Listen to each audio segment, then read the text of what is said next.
Steven Crowder and the Daily Wire are at odds right now. Steven Crowder, and I think our audience knows him. He's been on this show many times. He's hilarious.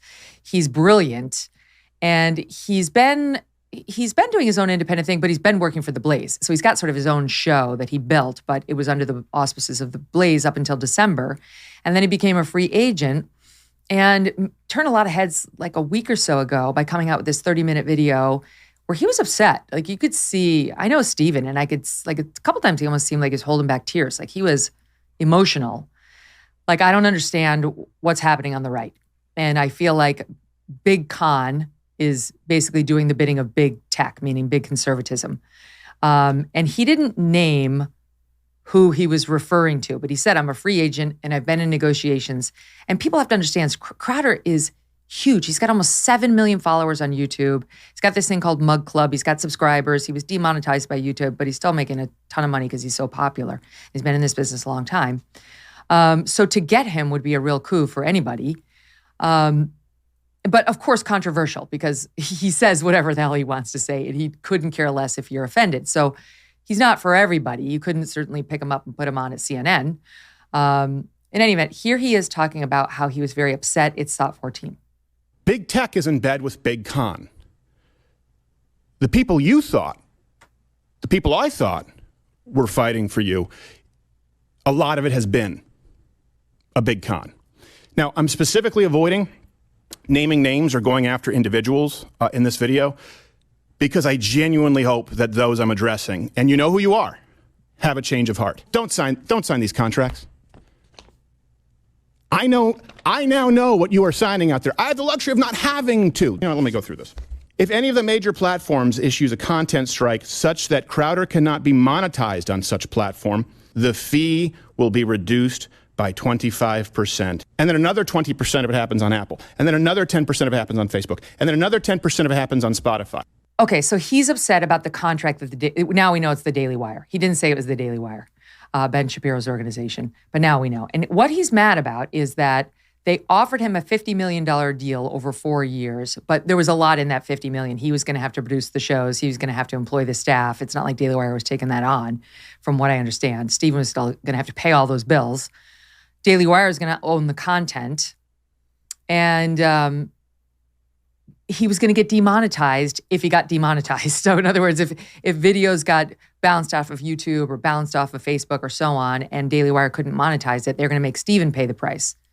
So Steven apparently said no, and I think this is exploitative. And what is this? This looks like a contract I would get from Pod Save America, the lefties who work for Obama who've got a podcast.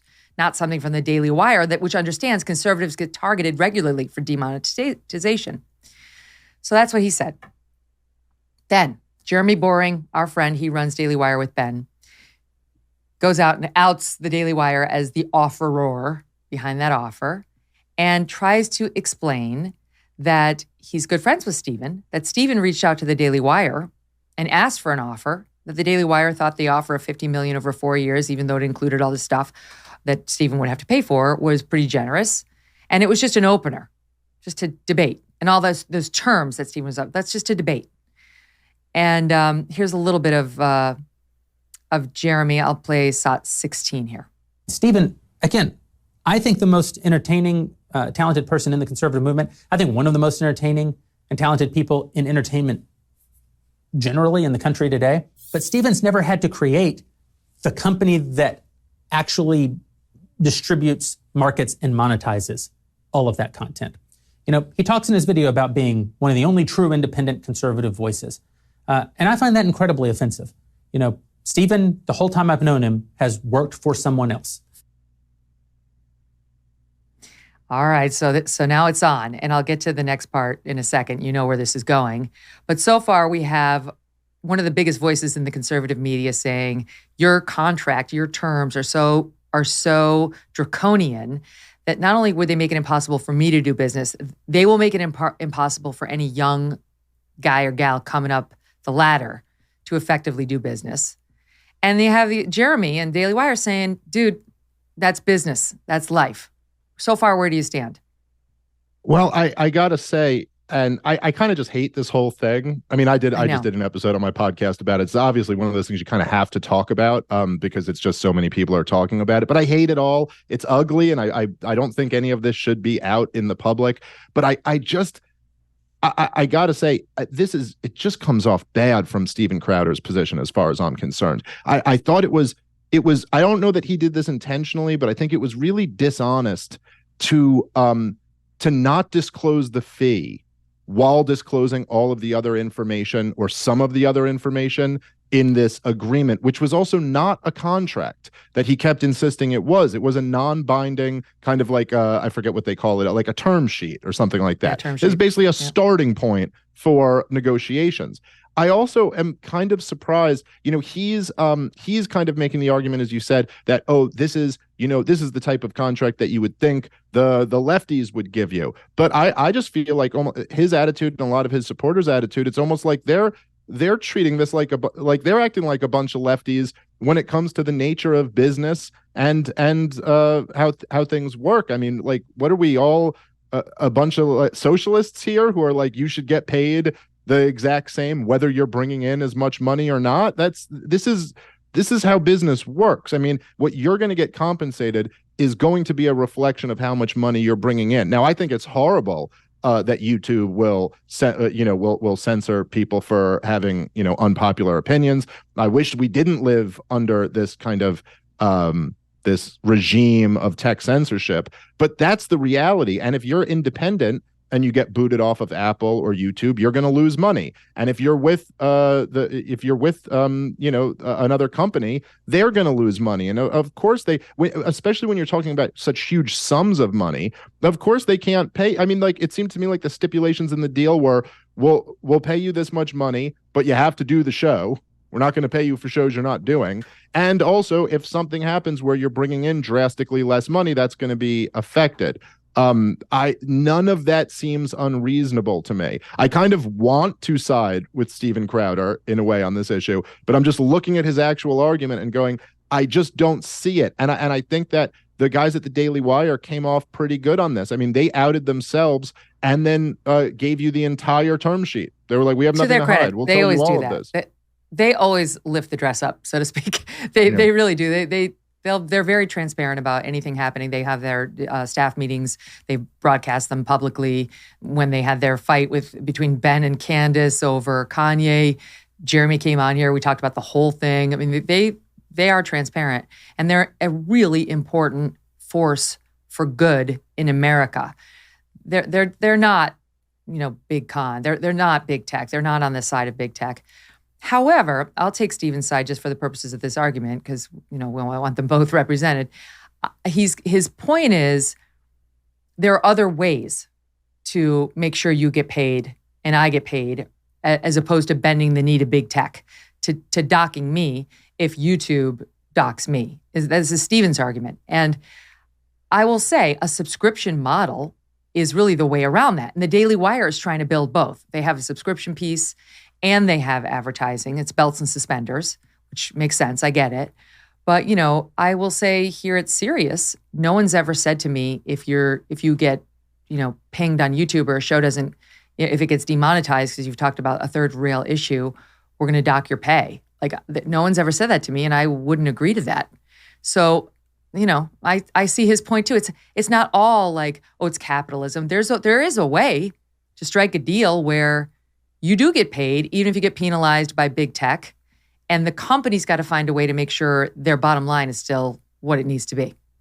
Right. So I don't necessarily disagree with any of that, but I think that this is why, he let everyone know what the penalties were, but he didn't let anyone know what the number was. And this is the point, is that it's like, if you're going to there could be other models like that, in which case you would probably get a percentage of the subscriptions that you generate. And that's fine. I mean, if there was an issue where all of a sudden your subscriptions were cut in half, then that would have to be reflected in your compensation as well. But the point is that they're shelling out $50 million on on their bet is like, well, here's how we can make money because you got whatever. He's got like 7 million YouTube subscribers or something like that. If you lose that, that's going to affect the bottom line. I think no matter what what deal you structure. There's just no way where like if LeBron, if 70% of the people who watch the NBA stop watching the NBA, LeBron James makes less money. So no matter how you structure that deal. Then LeBron James may get fired. I mean, I sort of come to this from a different angle because I come to it from cable and broadcast television, where they would never dock your pay because your show lost advertisers. Look at Tucker. You know how many advertisers he's lost? They don't dock his pay at Fox. And I'm sure his show is not the best earning show when it comes to advertiser money on Fox. But Fox, too, has sort of a dual model. You know, I mean, you have to pay to get Fox News on your cable. And that's where they make most of their money, like these cable subscription fees. And then they get an additional, you know, a couple $100 million, or who knows, per show or whatever in the advertising fees. But like they're not going to let go of Tucker just because he's getting boycotted. No, that's true. And they're not going to charge him or dock him. Well, but the difference there is that Tucker is still the biggest thing in cable news, and he's on Fox News. So he still is generating a lot of money with, like, you know, the 17 MyPillow commercials or whoever will like advertise during Tucker Carlson's show. Why is that not the same for Crowder at the Daily Wire? Because Crowder's huge. Crowder would be by far the biggest thing that they had in terms of YouTube and followers. I mean, Ben's huge too, but like Crowder's sort of, it's like Rogan, Crowder. You know, it's huge. He's in a class of maybe one or two. Yeah, absolutely. But the difference here is, like, if you can get kicked off of YouTube, or you can get kicked off even of Apple Pay or whatever, that would almost be like Fox News is in the position where they don't control if Tucker's show is canceled or not. And they're like, oh, if you're canceled and all of a sudden the 4 million people who are watching you can't watch you anymore. You know what I mean? So there's just like, it's a little bit of an apples to orange in the different models. I think it would have been completely reasonable for Steven Crowder to respond to them and say, I don't like structuring a deal this way, or for him to just do what he did and just not agree to the deal. Stay independent. I would probably, if I was like giving him advice, which he's not soliciting my advice, but if he was, I'd say, I think you should keep going independent. After a busy holiday season, now's the time to make time for you. Whether you want to refresh your fitness routine or just enjoy some relaxation, a Michael Phelps signature swim spa by Master Spas can be something you enjoy now and for the seasons to come. Making time for yourself, even if it's a 20-minute swim or sitting in the hot tub seats in a Michael Phelps swim spa, can be incredibly beneficial to your mental health. And that is what Master Spas is all about, helping you live life better. A Michael Phelps swim spa combines the benefits of a pool with the therapy of a hot tub.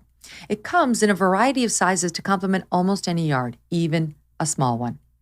Exercising in the water is a great way to include physical activity into your daily life, whether you're a beginner or a fitness enthusiast. Michael Phelps swim spas are made 100% in the USA by Master Spas, the world's largest swim spa manufacturer. A Michael Phelps swim spa is energy efficient. You can use it all year long. Go to masterspas.com. Put in the promo code MK, and that will save you $1,000 on a Michael Phelps swim spa or $500 on a Master Spas hot tub. Masterspas.com, promo code MK. Hey, thanks so much for watching. If you like what you just saw, hit the subscribe button for more clips and full episodes.